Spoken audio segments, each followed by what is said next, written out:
At my great-grandson's baptism, my daughter-in-law called me the Shrew of the family. I handed her a letter that could ruin her honor. The small church was filled with the scent of lilies and the soft murmur of conversation as I smoothed down my best navy dress, the one I'd saved for special occasions like this. My hands trembled slightly as I adjusted the small gold cross pendant around my neck, a gift from my late husband, Robert. At 72, I wasn't used to such gatherings anymore. My son Michael rarely invited me to family events, always with some excuse about keeping things small or not wanting to tire me out. I knew the real reason, though. Caroline, my daughter-in-law of 15 years, had made it her mission to erase me from their lives. When the invitation to little Thomas's baptism arrived in my mailbox 3 weeks ago, I had stared at it in disbelief. My great-grandson was already 3 months old, and this was the first time I would see him. I'd spent days preparing, selecting the perfect gift, a hand-knitted blanket that had taken me months to make, with his name delicately embroidered in the corner. "Mother, you made it," Michael said as I entered, his smile not quite reaching his eyes. He gave me a stiff hug, the kind reserved for distant acquaintances rather than your only parent. "I wouldn't miss it for the world," I replied, clutching my handbag a little tighter. Inside was the letter, the one I'd written and rewritten, a dozen times debating whether I should ever give it to Caroline. The christening itself was beautiful. Standing at the back of the church, I watched as the priest blessed my great-grandson, tears welling in my eyes. I hadn't been allowed to stand with the family at the font. "Space is limited," Caroline had explained curtly when I arrived. So, I observed from a distance like a stranger. Afterward, during the small reception in the church hall, I finally got my chance to approach the baby. He was perfect. Those same Gallagher eyes that ran in our family, the same dimple in his left cheek that Michael had as an infant. "May I hold him?" I asked my granddaughter-in-law Jessica, who smiled kindly and started to hand him to me. "I don't think that's a good idea," Caroline interrupted, appearing suddenly beside us. "He's just settled down." Jessica looked uncomfortable, but didn't protest as Caroline took the baby from her arms. "I just wanted to hold him for a moment," I said softly, "and to give him this." I offered the carefully wrapped blanket. Caroline looked at it with disdain. "We already have plenty of blankets, Eleanor." She didn't even take it from my hands. I swallowed hard, fighting back tears. "I made it myself. It has his name on it." I sighed dramatically, as if I was being difficult. "Fine, just put it with the other gifts." I placed the blanket on the table, noticing how it was immediately pushed aside by Caroline's sister to make room for larger, store-bought presents. As I turned back, I overheard Caroline speaking to her group of friends, her voice deliberately, loud enough for me to hear. "That's Michael's mother," she said with a small laugh. "The shrew of the family, always criticizing, always interfering. We try to include her, but honestly, it's exhausting." The room seemed to fall silent, though I'm sure that was just in my head. Heat rushed to my face as several people glanced my way with pitying looks. My heart pounded in my chest so hard I thought it might break through my ribs.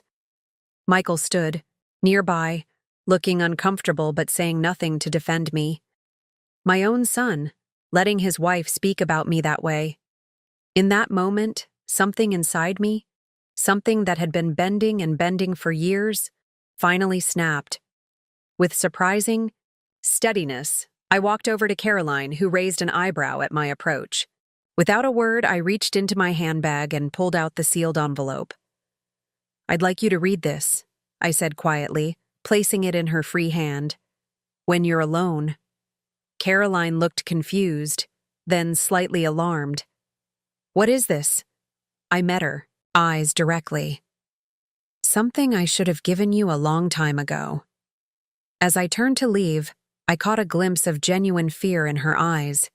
She knew exactly what might be in that envelope. The photos I'd accidentally discovered last Christmas, the ones that would destroy the perfect image she'd constructed for her family and friends. I walked out of the church with my head held high, even as tears threatened to spill. Behind me, I could hear Caroline making excuses, trying to laugh it off, but the slight tremor in her voice told me everything. For 15 years, I had tried to be the perfect mother-in-law, supportive, not interfering, loving from a distance when that was all I was permitted. For 15 years, I had watched as my son was slowly pulled away from me, as my grandchildren were taught that Grandma Eleanor is too busy, or Grandma Eleanor is too critical. The truth in that letter could change everything, or it could destroy the fragile threads that still connected me to my family. As I stepped into the bright sunshine outside the church, I wasn't sure whether I'd just made the biggest mistake of my life or finally stood up for myself after years of silent suffering. The drive back to my small apartment felt endless. My hands gripped the steering wheel so tightly that my knuckles turned white, and I kept replaying Caroline's voice in my head. The shrew of the family. After all these years, that's all I was to her. A nuisance, an inconvenience to be tolerated, as I pulled into my parking space, exhaustion washed over me. Not just from the day, but from 15 years of trying to maintain a relationship with a son who had allowed himself to be pulled away from me, piece by piece. Inside, I slipped off my shoes and sank into my worn armchair, the one Robert and I had bought together when we were first married. The apartment was quiet, too quiet, with just the ticking of the grandfather clock Robert had restored filling the silence. "What would you have done, Robert?" I whispered to the empty room. My mind drifted back to when Michael was born. Robert and I had been married just 2 years, barely getting by on his mechanic's salary and my part-time job at the library. We'd not been so happy, though, our tiny apartment above Mrs. Hargrove's garage filled with more love than many mansions. Then came the accident. Robert, always willing to help a friend, had gone to assist with a broken-down car on the highway. The drunk driver had come out of nowhere. Just like that, at 26, I was a widow with a 3-year-old son. I reached for the photo album on the side table, my fingers tracing the faded cover. Inside were the memories Caroline would never acknowledge, me working 2 jobs to keep us afloat, Michael's first day of school, his baseball games where I cheered from the sidelines after rushing from my evening shift. When the insurance money ran out, I'd taken night classes to get my teaching degree, leaving Michael with my mother for those few hours, working days and studying nights. There were no vacations, no luxuries, but there was always love. Always. "He was such a kind boy," I murmured, looking at a photo of 12-year-old Michael, gap-toothed and grinning, proudly holding up a science fair ribbon. What happened to that boy? What happened was Caroline. They'd met at college when Michael was studying engineering on the scholarship I'd helped him earn. She was from a wealthy family with expectations about what life should look like. Her father had helped Michael get his first job at a prestigious firm. Her mother had planned their wedding, barely consulting me. I tried. God knows I tried. I brought homemade dishes to their dinner parties, only to overhear Caroline telling her friends they were quaint, but not up to her standards. I offered to babysit when the grandchildren came, only to be told they preferred professional childcare. Slowly, the invitations to family events became fewer. My suggestions were dismissed as outdated. My calls went unanswered for days. When I did see Michael, it was always brief, always with Caroline hovering nearby. I turned the page of the album to a more recent photo. Caroline at a charity gala, her arm around a man who wasn't my son. I'd found it on Michael's laptop last Christmas when he'd asked me to help him download some photos of the children. I'd clicked on the wrong folder, and there they were. Dozens of photos of Caroline with this other man, looking far too intimate for a casual friendship. I hadn't told Michael. How could I? He'd built his entire life around her, giving up his dream of teaching engineering to take the corporate position her father had arranged. Would he even believe me over her? Instead, I'd printed one photo and written a letter explaining when and how I'd found it, expressing my concern not as an accusation but as a mother who couldn't bear to see her son betrayed. That letter had sat in my drawer for 6 months, until today. My phone rang, startling me from my thoughts. Michael's name flashed on the screen. My heart jumped. Had Caroline already shown him the letter? "Hello?" I answered, my voice shakier than I intended. "Mom." His tone was cold. "What did you give to Caroline?" I closed my eyes. Something she needed to see. "She's upset, Mom. She won't even tell me what was in the envelope." So she hadn't shown him yet. Interesting. "I think that's something you should discuss with your wife, Michael." He sighed, that impatient sound I'd grown too familiar with. "Why can't you just let things be? Today was supposed to be about Thomas, not another opportunity for you to create drama." The injustice of his words hit me like a physical blow. Drama? Is that what you call it when I'm publicly humiliated by your wife? When I'm called a shrew in front of the entire family? Silence. Then, "She was just joking, Mom. You're too sensitive." I thought of all the years I'd swallowed my hurt, made excuses for his absence, pretended not to notice how I was being pushed aside. "No, Michael. I'm not too sensitive. I'm just finally standing up for myself." What's that supposed to mean? What was in that letter? For a moment, I considered telling him everything. How Caroline had been systematically isolating him from me. How I'd found those photos. How I'd watched helplessly as the sweet boy I raised disappeared into someone who could stand by while his mother was insulted. Instead, I simply said, "Ask Caroline." After we hung up, I sat in the growing darkness of my apartment, wondering if I'd just destroyed whatever relationship I still had with my son. But for the first time in years, beneath the sadness and uncertainty, I felt something else. Relief. The truth, however painful, was finally taking its first steps into the light. 3 days passed without a word from Michael or Caroline. My phone remained silent, like a stone sitting on my coffee table, both dreaded and desperately wanted. Every time I walked past it, I would check for missed calls or texts, though I knew the ringtone would have alerted me. I tried to keep busy. I watered my small collection of houseplants, meticulously dusting each leaf. I reorganized my bookshelf alphabetically, then by genre, then back to alphabetical. I even started a new knitting project, a small cardigan for Thomas that he would probably never wear. On the 4th morning, I woke up with a strange sense of calm. Whatever happened now was beyond my control. I had spent 15 years being the perfect doormat, and where had that gotten me? I was still the family shrew, still kept at arm's length, still an afterthought. I made myself a proper breakfast for the first time in days, eggs, toast, and a cup of strong tea. As I was washing the dishes, the phone rang. My heart leaped into my throat, but the caller ID showed a name I hadn't expected. Martha Lewis. Martha and I had been close friends when our children were young, bonding over PTA meetings and soccer games. Like so many friendships, ours had drifted. Over the years, especially after she moved to Arizona to be near her daughter. We exchanged Christmas cards and the occasional phone call, but that was about it. "Eleanor? Is that you?" Her voice sounded just the same, warm and slightly husky from years of smoking that she'd given up a decade ago. "Martha, what a surprise." I dried my hands on a dish towel, cradling the phone against my shoulder.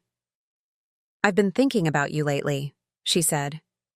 "Something told me to pick up the phone today." "How are you?" The simple question nearly undid me. How long had it been since someone had genuinely asked how I was doing? Not the polite, passing, "How are you?" that expected only "fine" as an answer, but a real inquiry from someone who cared. Before, I knew it. The whole story came pouring out. The years of subtle exclusion, Caroline's public humiliation, the letter with the photo, and the silence that had followed. Martha listened without interruption, occasionally making small sounds of sympathy. When I finally ran out of words, she sighed deeply. "Oh, Eleanor, I'm so sorry."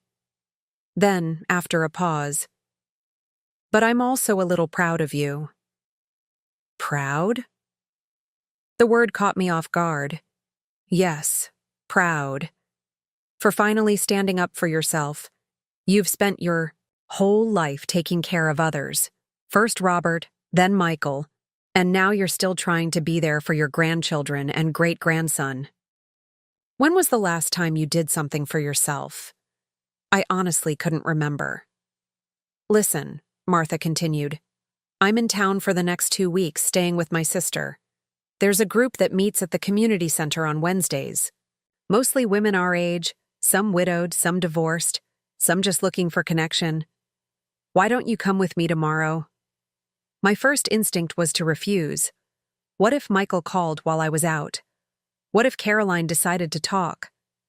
But then I realized I could bring my cell phone. And more importantly, why was I still arranging my life around people who clearly weren't arranging theirs around me? I'd like that, I said, surprising myself with how much I meant it. After hanging up with Martha, I felt lighter somehow. I picked up a framed photo of Michael and me from his high school graduation, his arm around my shoulders, both of us beaming with pride and hope for the future. That mother and son had been a team. Somewhere along the way, I'd forgotten that I wasn't just Michael's mother or Caroline's mother-in-law or Thomas's great-grandmother. I was still Eleanor Gallagher, a woman in my own right. That afternoon, I decided to walk to the small park 2 blocks from my apartment. It was a mild spring day, the kind that hints at summer's approach. Sitting on a bench, I watched children play, mothers chatting nearby, elderly couples strolling hand in hand. My phone rang again. This time, it was my granddaughter, Lisa, Michael and Caroline's oldest. "Grandma?" Her voice sounded hesitant, almost secretive. "Lisa, sweetheart, how are you?"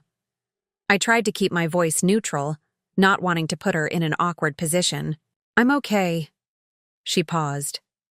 "Mom and Dad are fighting. It's about you, isn't it? About what happened at the baptism."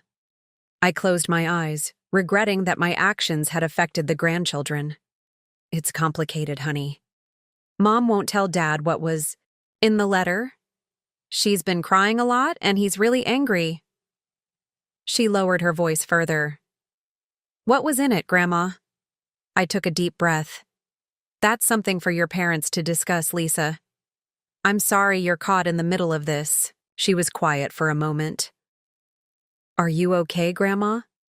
Mom says some pretty mean things about you sometimes, but I've always thought she was wrong. You're not what she says you are." Tears welled in my eyes. "Thank you, sweetheart. That means more to me than you know. I miss you," she said simply. "We don't visit you enough. I miss you too. Maybe when things settle down, you could come over. I could teach you how to make those chocolate chip cookies you used to love." "I'd like that," she said, and I could hear the smile in her voice. "I have to go now. Mom's coming." After we hung up, I sat in the park for a long time, watching the sun begin its descent. Whatever storm was brewing in Michael and Caroline's house, I couldn't control it. But Lisa's call had given me something precious. The knowledge that I hadn't been entirely erased from my grandchildren's hearts. As I walked home, my phone buzzed with a text. It was from Martha. "Looking forward to tomorrow. Pick you up at 1 mile. Wear something colorful." For the first time in days, I smiled. Tomorrow would bring what it would bring, but it would also bring something new, something just for me. And that, in itself, felt like a small victory. Martha's car pulled up precisely at 1 o'clock. I had taken her advice and worn a turquoise blouse that Robert had always said brought out the color of my eyes. It had been hanging in my closet, barely touched for years. "You look lovely," Martha said as I settled into the passenger seat. That color suits you. The community center was a 15-minute drive away, in a part of town I rarely visited. As we walked in, I felt a flutter of anxiety in my stomach. What if I didn't fit in? What if these women already had their established friendships and I was just an intruder? Martha seemed to sense my hesitation. She squeezed my arm gently. They're good people, Eleanor. Just be yourself. The room was set up with chairs in a loose circle. About a dozen women were already there, some my age, some older, a few younger. They looked up as we entered, and several called out greetings to Martha. Everyone, this is my dear friend Eleanor, Martha announced, guiding me forward. Tall woman with silver hair tied back in a neat bun approached us. Welcome, Eleanor. I'm Grace, the informal leader of this little group. We're just women supporting women here. She smiled warmly. No pressure to share anything you don't want to. The meeting began with casual conversation, then moved into a more structured discussion about finding purpose in later life. I listened, fascinated by these women's stories. A retired teacher who now volunteered teaching English to immigrants, a widow who had started painting at 70 and recently had her first gallery showing, a former housewife who had gone back to college at 65. When the conversation turned to family relationships, I felt a knot form in my throat. One woman described her strained relationship with her daughter-in-law, and heads nodded in understanding around the room. Would you like to share anything, Eleanor? Grace asked gently. I hesitated, then found myself talking about Michael, about Caroline, about the baptism. I didn't mention the letter or the photo, just the years of being sidelined and the final public humiliation. I've spent so long trying to be what they wanted, I concluded, that I'm not sure I know who I am anymore. The room was quiet for a moment. Then a woman named Dorothy, who must have been close to 80, leaned forward in her chair. Honey, that's the most important journey you've got left, finding yourself again. Her eyes twinkled behind thick glasses. And it's the most exciting one, too. After the meeting, several women invited Martha and me to join them for coffee. Sitting in the small cafe across from the community center, I felt a warmth spreading through me that had nothing to do with the hot drink in my hands. These women asked questions and actually listened to the answers. They laughed at my few tentative jokes. They treated me like I mattered. As Martha drove me home, I realized I'd gone 3 hours without checking my phone or worrying about what might be happening with Michael and Caroline.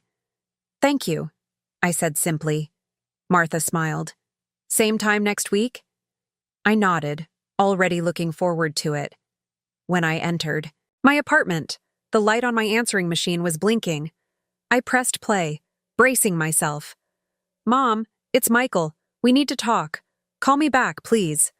His voice sounded tired, strained, but not angry. I checked the time, 3:30 p.m. Taking a deep breath, I dialed his number. He answered on the second ring. Mom. Michael. How are you? A pause. I've been better. He cleared his throat.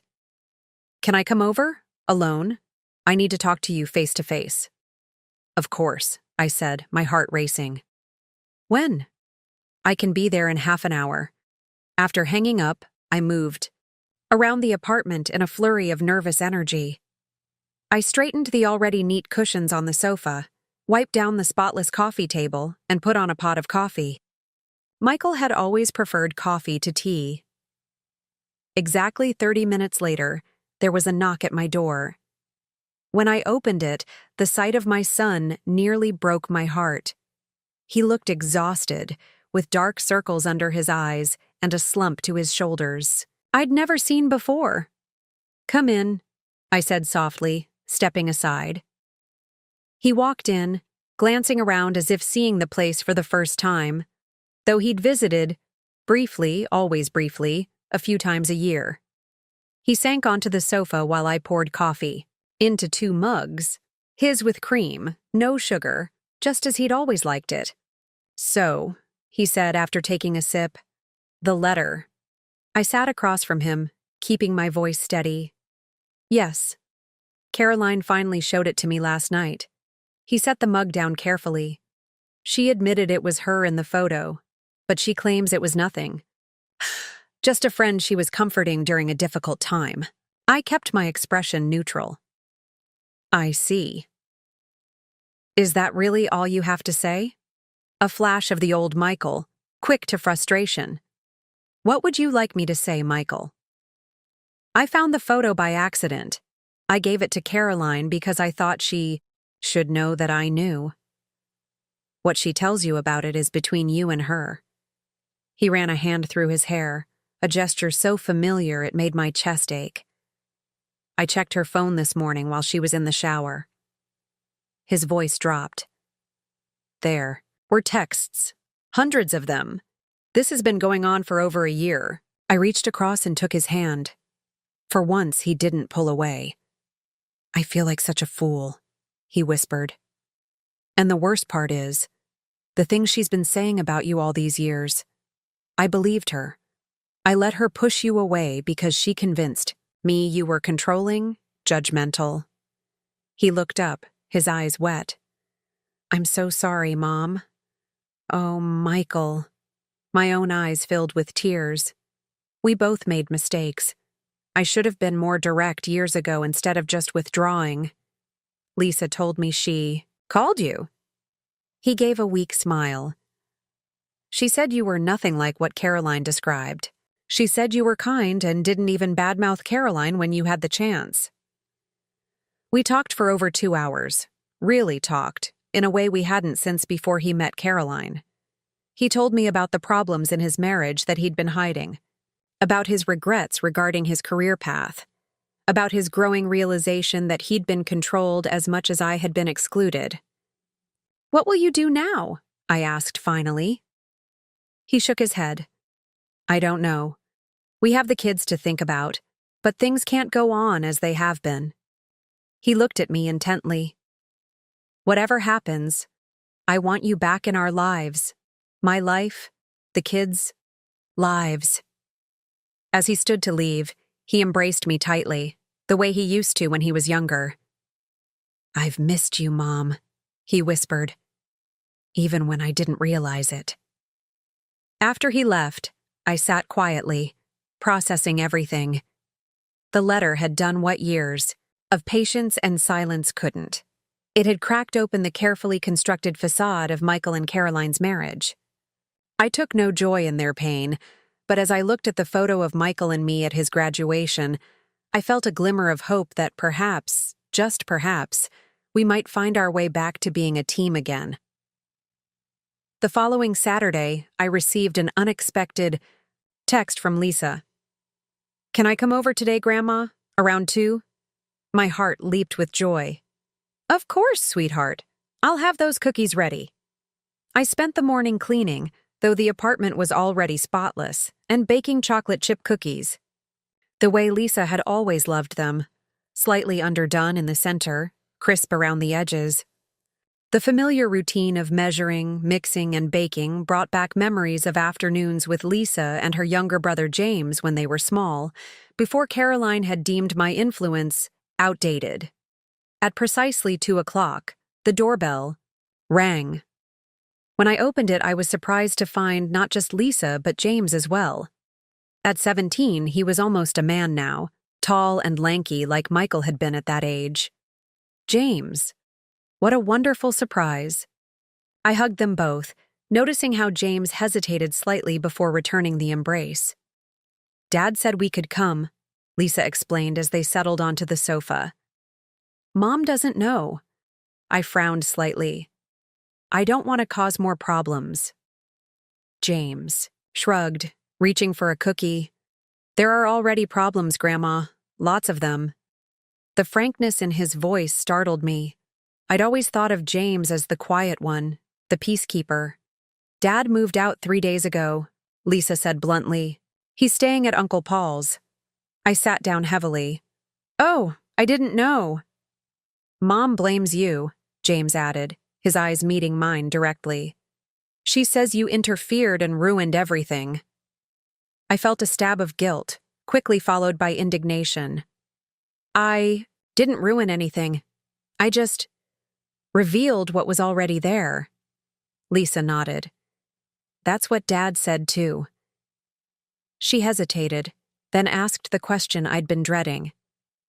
What was in that letter, Grandma? The one you gave Mom at the baptism? I looked at my grandchildren, these young people caught in the middle of adult problems. They deserved some version of the truth, but how much? It contained a photo I found accidentally last Christmas, I said carefully. Your mother with another man. They looked very close. James's expression darkened. I knew it. I saw texts on her phone once from someone named Mark.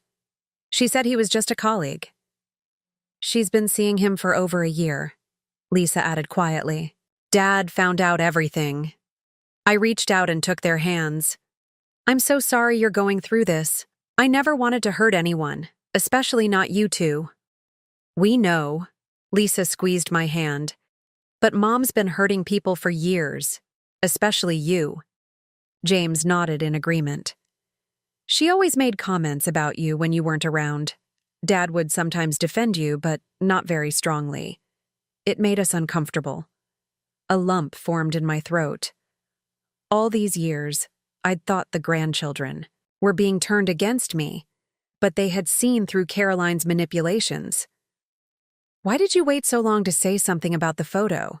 Lisa asked. I sighed, trying to find the right words. I was afraid of losing what little connection I still had with all of you.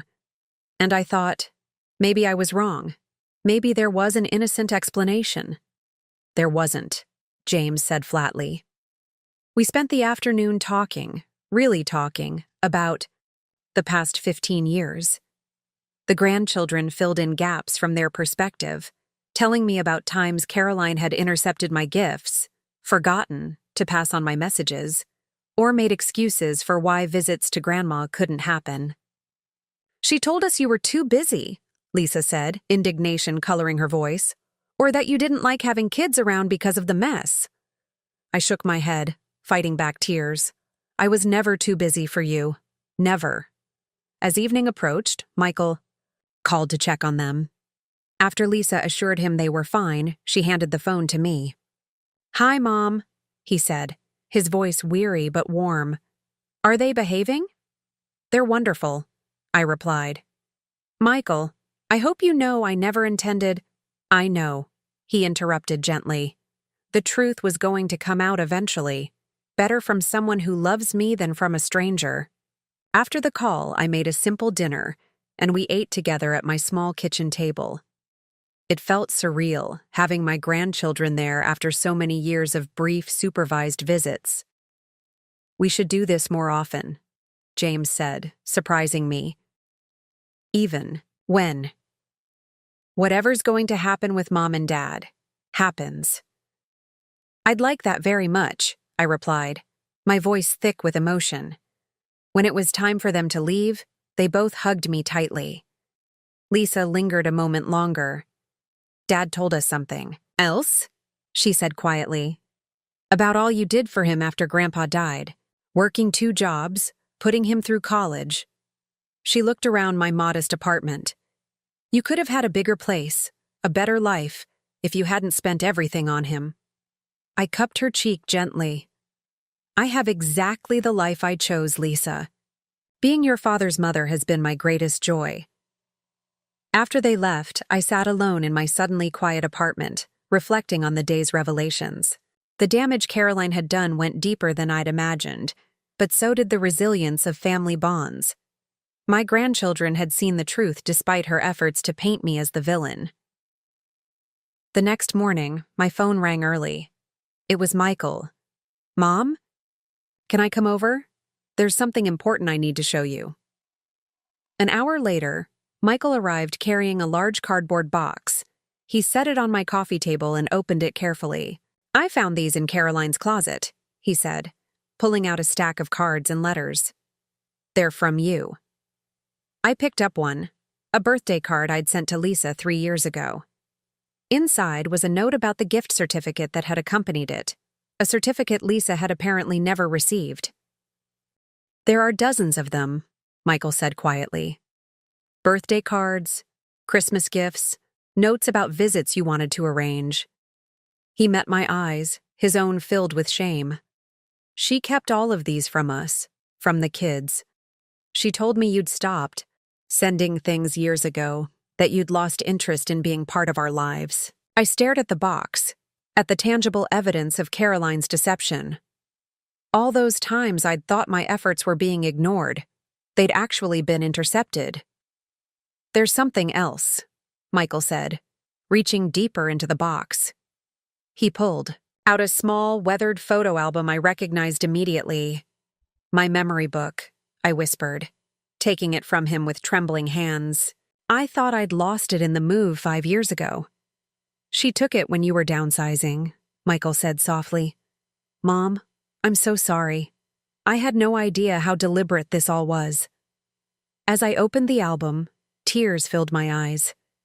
Here was the record of Michael's childhood, his first steps, first day of school, soccer games, science fairs, graduation, all the moments we'd shared, all the evidence of the love between us that Caroline had tried to erase.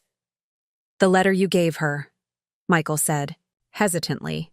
"It wasn't just the photo, was it?" I shook my head. "No, the photo was there, but so were these." I pointed to several pictures in the album. Michael and me at his college graduation, at Lisa's birth, at James's kindergarten ceremony. I wanted to remind her of who we were before she came into our lives. I wanted her to see what she was destroying. Michael nodded slowly, understanding dawning in his eyes. "It wasn't just about her affair. It was about our history, the history she tried to erase." "Yes," I said simply. "It was about the truth." 3 months passed, bringing changes I could never have imagined that day at Thomas's baptism. Michael had filed for divorce, a process Caroline was fighting bitterly. The grandchildren spent every other weekend with me, filling my small apartment with laughter and teenage drama that I treasured. Even on weekends when they stayed with Caroline, they called or texted, refusing to let her isolate them from me again. My Wednesday group had become a fixed point in my week. These women, once strangers, were now friends who celebrated my small victories and offered support during difficult moments. Dorothy, the 80-year-old with the twinkling eyes, had become particularly dear to me. Her wisdom, delivered with unfailing humor, helped me navigate the complex emotions of watching my son's marriage dissolve, partly because of my actions. "You didn't break anything that wasn't already cracked beyond repair," she reminded me when guilt crept in. "All you did was stop pretending not to see the cracks." On a warm Sunday in July, I was preparing lunch for my weekly get-together with Michael when my phone rang. It was Lisa. "Grandma, is it okay if we bring someone to lunch today?" "Of course, sweetheart. Is it a friend?" There was a pause. "It's Thomas. Dad picked him up from Mom this morning for a few hours. I thought you might want to see him." My breath caught. Since the baptism, I hadn't seen my great-grandson. Caroline had maintained complete control over Thomas's schedule, refusing to let Michael bring him when he visited me. "I'd love that," I managed to say, my voice thick with emotion. I spent the next hour in a frenzy of preparation, pulling out the toy box I'd kept from when Lisa and James were small, checking and rechecking that I had everything needed for a 6-month-old. By the time the doorbell rang, I was a bundle of nerves. Michael stood there, holding a chubby baby boy with those unmistakable Gallagher eyes. Lisa and James flanked him, grinning at my obvious excitement. "Mom," Michael said softly, "I'd like you to properly meet your great-grandson, Thomas Robert Gallagher." My eyes filled with tears at the inclusion of Robert's name. "Something I hadn't known," Dad insisted, Lisa explained, seeing my reaction. "Even though Mom fought it, he said Thomas should carry the name of the man who sacrificed everything for our family." Michael placed Thomas in my arms. The baby looked up at me, curious but unafraid. I traced a gentle finger along his cheek, marveling at the softness of his skin, the perfect curve of his ear, the dimple that appeared when he gave me a gummy smile. "Hello, Thomas," I whispered. "I'm your great-grandma Eleanor." The afternoon passed in a blur of joy. Thomas napped in the portable crib Michael had brought, woke to be fed and changed, and spent happy hours being passed between family members. I couldn't stop looking at him, at this newest branch of our family tree. "He likes you," James observed, as Thomas gripped my finger tightly. "He's fussy with most people he doesn't know well." "Babies can sense good hearts," Michael said, his eyes meeting mine across the room. Later, as Michael prepared to take Thomas back to Caroline, he hesitated at the door. "Mom, there's something I've been wanting to tell you." He shifted Thomas to his other arm. "I've been offered a teaching position at the university, engineering, just like I always wanted." "Oh, Michael, that's wonderful." I knew how much he'd given up when he took the corporate job Caroline's father had arranged. "It's less money," he admitted, "and Caroline is using that against me in the divorce. But for the first time in years, I'm excited about my work." I touched his arm gently. "Your father would be so proud of you." "I know I am." After they left, I sat in my quiet apartment, overwhelmed by the day's emotions. I picked up the phone and called Dorothy. "He brought the baby," I said when she answered. "My great-grandson. I finally got to hold him." "Well, isn't that something?" Dorothy replied, and I could hear the smile in her voice. "Life has a way of coming full circle, doesn't it?" That night, I dreamed of Robert. We were young again, walking through a sunlit park, and he was pushing a stroller. "You did good, Ellie," he said, using the nickname only he had ever called me. "You stood up for yourself. You reclaimed your place in the family." I woke with tears on my cheeks, but a lightness in my heart. The next few weeks brought more changes. Michael found an apartment close to mine, making it easier for the grandchildren to visit both of us. Caroline, realizing she was losing control, finally agreed to a more generous custody arrangement that included regular visits with Thomas for me.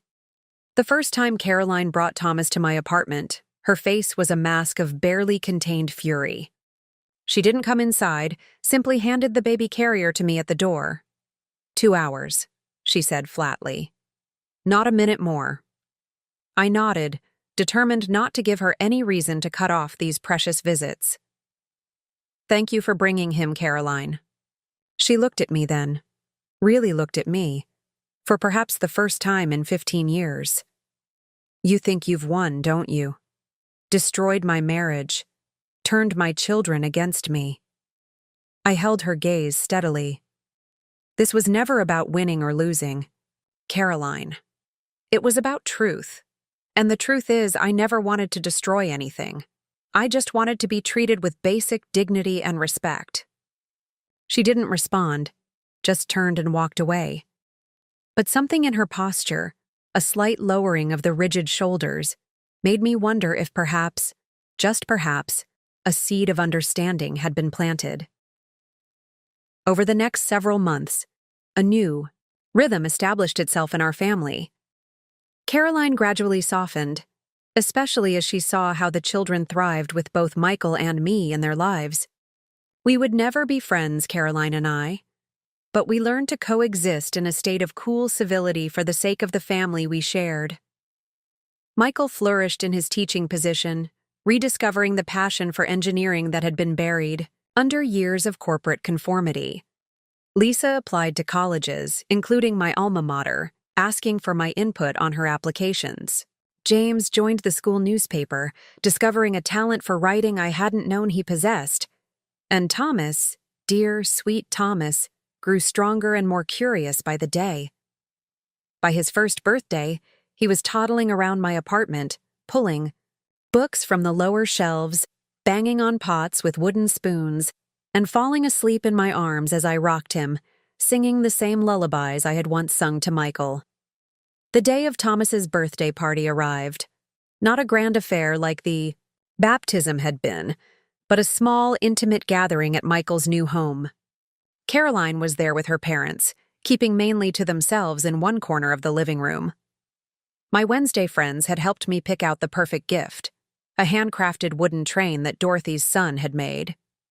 As I watched Thomas unwrap presents, squealing with delight at each new treasure, I felt a deep sense of contentment wash over me. Martha sat beside me, having become a regular visitor in our extended family gatherings. "You look happy," she observed. "I am," I replied, surprised, to realize how completely true it was. I never thought standing up for myself would lead to all this. "That's because you spent too many years believing you didn't deserve to be treated well," Martha said. "But better late than never, right?" Michael approached, carrying a small wrapped package. "Mom, this is for you." "For me? But it's Thomas's birthday." "Open it," he urged, sitting on my other side. Inside was a small silver frame. The photo it contained made my breath catch. It was Thomas and me, captured in a moment of shared laughter, during one of his visits. On the back was an inscription, "To Eleanor, the heart of our family, with love and gratitude." I looked up at my son, tears blurring my vision. "Thank you." Michael squeezed my hand. "No, Mom. Thank you. For never giving up on us, even when we gave you every reason to." Across the room, Thomas broke free from the circle of gifts and toddled unsteadily toward me, arms outstretched. I leaned forward to meet him, scooping him into an embrace as he reached me. In that moment, surrounded by the family I had nearly lost and the friends who had helped me find my strength, I finally understood that the letter I had handed Caroline that day wasn't just about exposing a secret or seeking revenge. It was about reclaiming my place in the world, not just as someone's mother or grandmother or great-grandmother, but as Eleanor Gallagher, a woman worthy of respect and love. As Thomas snuggled against me, his small hand patting my cheek, I silently thanked Caroline for that cruel public insult at the baptism. Without it, I might never have found the courage to break the silence that had imprisoned me for so long. Sometimes, I reflected, the greatest gift comes disguised as a wound that forces us finally to stand up and fight for the life we deserve.